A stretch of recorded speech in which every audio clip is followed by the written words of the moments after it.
A few years ago, and this isn't the question you're going to think it's going to be. A few years ago, the star system was broken with a Kenny Omega match. I forget who it was. Kenny Omega and Okada, the first one. Yeah. Which I mean, it really didn't break it because I had the first one that I remember. Oh God, let me think about this. So I guess it would have been Flair and Steamboat in Baltimore or Landover. And then there was some Masao and Kawada and some other ones, but the Flair and Steamboat house show match was the first one that I would say broke the 5-star system, if that's what the term was. Although there was I was gonna say the I guess like Norm Dooley who did the system before I did had already broken it for some Louisville matches in the 81, which I didn't even know about until a few years ago when Cornette told me. Now, Cornette told me, and now he's like mad at me for doing it when his freaking best friend did it 40 years ago.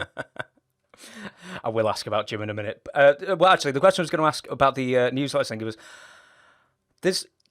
how come, and I know why it isn't, but how come an average match isn't sort of right in the middle at what would be 5? Because you can do -5 or +5 if we're not going to break the system. So how come an average match isn't 0? And I know why it isn't, but how come it isn't, if you know what I'm I mean, you can do negative up to whatever. I think I did negative 459.4, whatever like the absolute negative temperature was for, I don't remember if it was the Sheik and Volkov match at Heroes of Wrestling, which was ungodly awful. But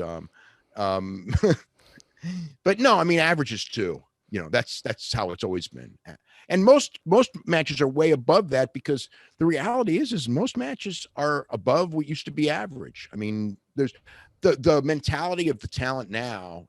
Before, a lot of the talent had the mentality of just like, fans are suckers and we do whatever it is to take their money and run along, right? And now this generation of wrestlers who grew up as fans, and their mentality is, oh man, I want to put on a show like the kinds of show I want to do what I wish I could have seen when I was a fan. So they go out there and just do what, they just learn and they concentrate on their match, and the match is important.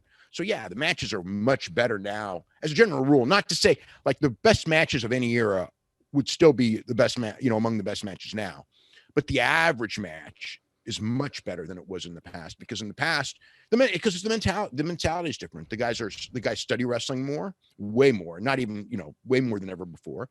And, it's the guys in the business who don't care about having good matches, they're not going to last today. The other wrestlers won't like it. The really lazy guys, the promotions won't like it. I mean, before, you could have awful matches, but if you could draw money, the promoters were just like, you're drawing money. They didn't care about the matches. Now caring about the matches is part of it, maybe too much even.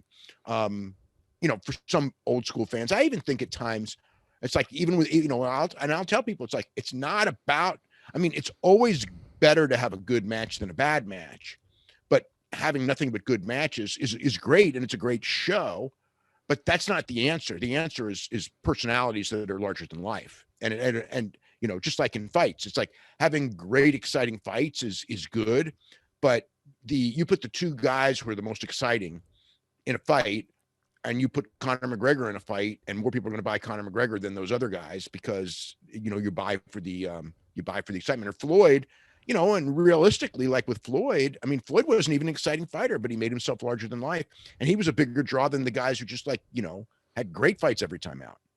Do you smell what the Rock is cooking? Enough is enough! Rudy Poo Candy! I had him writhing in pain with my sharpshooter. Rocky! I am not a nugget! Stick him straight up your candy ass! I kicked your leg out of your leg. The Rock